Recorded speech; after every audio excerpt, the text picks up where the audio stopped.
Hari ini, saudaraku, kita akan melihat disiplin di dalam berdoa. Jadi dalam berdoa juga harus ada disiplin. Dalam berdoa juga harus ada disiplin, saudaraku. Tanpa ada disiplin doa, kita tidak akan menang berdoa. Saudara, berdoa itu sangat penting. Walaupun setan berusaha mengatakan kepada kita bahwasanya doa itu tidak penting. Yang penting yaitu kerja, dia katakan. Yang penting berbuat. Jangan berdoa, tapi jangan berdoa. Tetapi seturut dengan firman Tuhan, berdoa itu sangatlah pentingnya. Minggu yang lalu kita dengarkan pentingnya doa itu. Ada beberapa contoh pada waktu itu. Contoh yang pertama yaitu mengenai bangsa Israel berperang dengan bangsa Amalek. Lalu Musa menyuruh Joshua berperang. Joshua berperang di bawah, tetapi Musa naik ke atas gunung. Firman Tuhan berkata, sepanjang tangan Musa diangkat ke atas, berdoa kepada Tuhan, maka menanglah Israel. Tetapi ketika tangan Musa menjadi penat dan tangan Musa turun, maka kalahlah Israel. Jadi saudaraku, di sini nyata saudaraku bahwasanya peperangan itu ditentukan oleh doa Musa kepada Tuhan. Kemenangan kita anak-anak Tuhan ditentukan juga oleh doa kita. Sudah pasti saudaraku, Tuhan mengendaki bangsa pilihannya menang, bangsa Israel menang. Demikian juga sekarang ini sudah pasti Tuhan mau memberkati kita. Pasti Tuhan mau hidup kita ini berkemenangan dan berhasil. Tetapi jika kita tidak berdoa, hal itu tidak mungkin terjadi, saudaraku. Akhirnya Harun dan Hur yang menyertai Musa di atas gunung itu mendapat akal. Dia suruh Musa duduk di atas batu.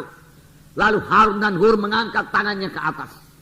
Firman Tuhan berkata, dengan demikian tangan Musa terangkat ke atas sampai matahari terbenam. Dan dengan demikian bangsa Amalek dikalahkan oleh orang Israel. Jadi peperangan itu dimenangkan oleh doa.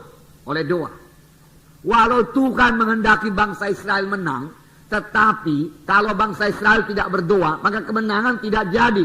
Begitulah pentingnya berdoa. Jadi tanpa berdoa tidak ada kemenangan.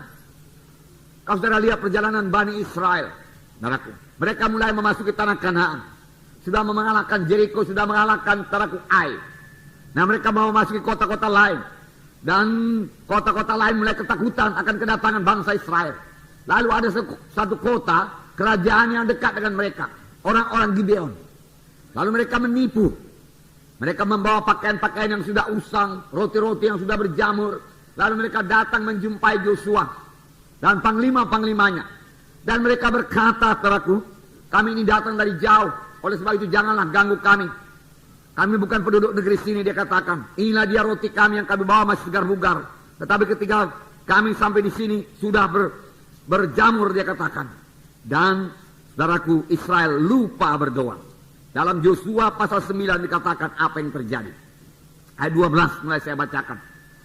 Inilah hasilnya kalau tidak berdoa, ditipu oleh setan, saudaraku. Oleh sebab itu kita perlu sekali berdoa. Joshua pasal 9 ayat 12. Inilah roti kami, masih panas ketika kami bawa sebagai bekal dari rumah. Pada hari kami berangkat dan berjalan mendapatkan kamu. Tetapi sekarang lihatlah, telah kering dan tinggal remah-remah belaka. Inilah kirbat-kirbat anggur yang masih baru ketika kami mengisinya. Tetapi lihatlah, telah robek. Dan inilah pakaian dan kasut kami. Semuanya telah buruk-buruk karena perjalanan yang sangat jauh itu. Lalu orang-orang Israel mengambil bekal orang-orang itu. Tetapi tidak meminta keputusan Tuhan. Maka Joshua mengadakan persahabatan dengan mereka.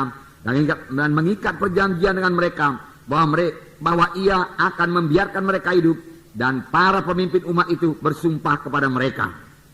Tetapi setelah lewat 3 hari, sesudah orang Israel mengikat perjanjian dengan orang-orang itu, terdengarlah oleh mereka bahwa orang-orang itu tinggal dekat mereka, bahkan diam di tengah-tengah mereka.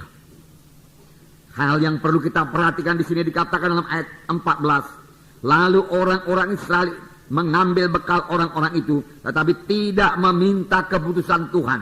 Dengan kata lain, Israel lupa berdoa. Lalu mereka tertipu oleh orang Gibeon, karena mereka lupa berdoa. Saudaraku, ini juga terjadi bagi anak-anak Tuhan.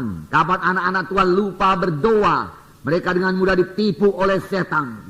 Saya percaya kalau kita membekali diri kita berdoa cukup pada pagi hari, di mana kita memperoleh persekutuan dengan Tuhan, saudaraku, dan mendengarkan suara Tuhan, menerima pimpinan Tuhan pada hari itu, maka hari itu kita tidak bisa ditipu oleh setan, bahkan tidak bisa ditipu oleh orang lain, saudaraku. Karena Roh Kudus Maha Tahu akan menyertai kita, akan memberitahu kepada kita kapan ada orang yang mau berbuat jahat kepada kita, saudara. Tetapi Israel lupa berdoa. Biar ini pelajaran bagi setiap anak-anak Tuhan supaya jangan lupa berdoa. Berdoa itu penting sekali bagi setiap anak-anak Tuhan. Tetapi setan mengatakan doa itu tidak penting. Itu paling belakangan aja itu. Dia katakan kerjakan dulu pekerjaanmu yang lain. Inilah sebabnya saudaraku, firman Tuhan dalam Efesus 6 ayat 18 berkata, berdoa dan berjaga-jagalah.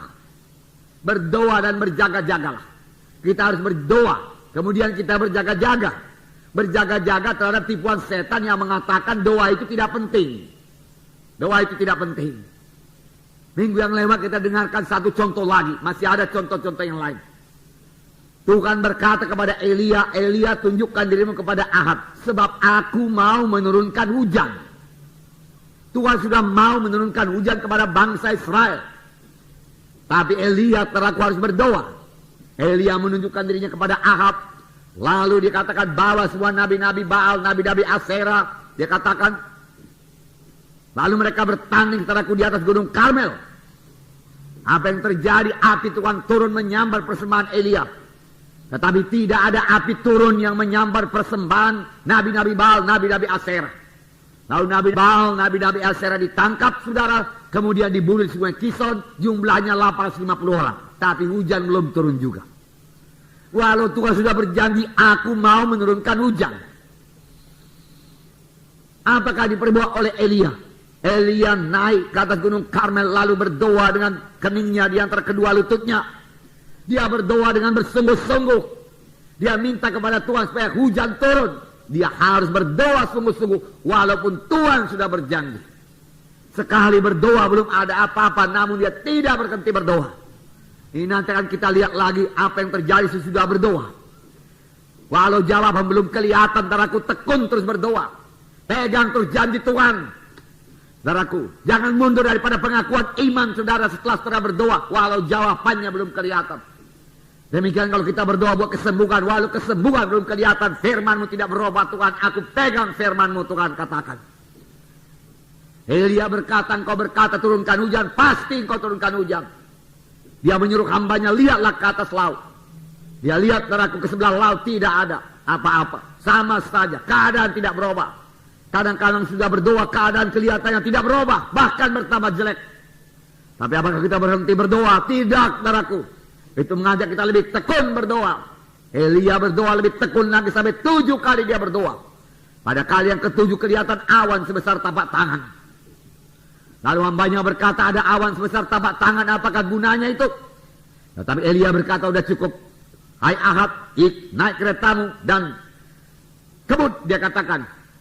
Supaya jangan kau kena hujan. Kemudian hujan turun dengan lebatnya, saudaraku.